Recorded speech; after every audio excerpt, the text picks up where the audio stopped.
低碳稻草人卡牌遊戲，二人玩法。第一步，首先取出其中一個層面嘅卡牌，以個人層面為例，將灰色嘅加碳行為卡牌同彩色嘅低碳生活者卡牌分開，分別洗勻。第二步，將加碳行為牌整疊放喺台面上，低碳生活者牌則分派俾兩位玩者，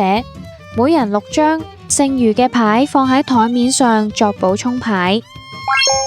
兩名玩者同時飾演低碳生活者，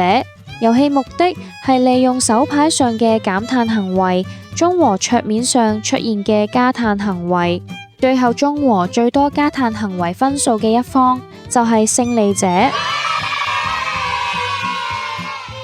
遊戲開始，由派牌者先從台面上嘅加碳行為牌抽出一張牌打開。打開之後，必須大聲讀出卡牌上嘅加碳行為。兩位玩者即刻從手上嘅牌抽出相同英文字母嘅相對低碳行為牌打出，並大聲讀出牌上嘅低碳行為，即可取走台面上嘅牌。假如對方手上有綠色 help 牌，可以即時大叫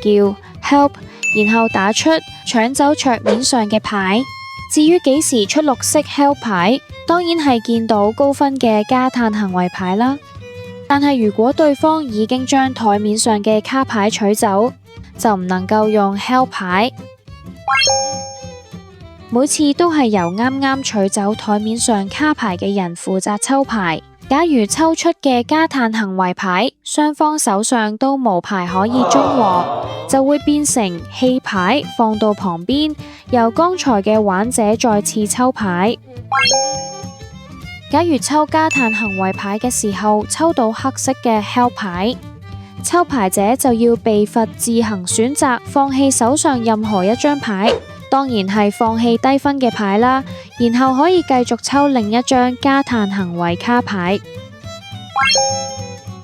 當任何一方手上卡牌打完，可以喺補充卡牌取一張，繼續遊戲。當加碳行為牌全部取完，代表達到碳中和，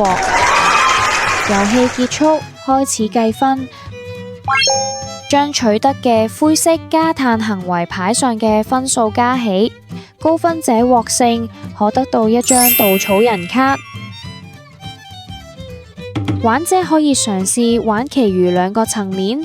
取得較多稻草人卡嘅玩者勝出整個遊戲。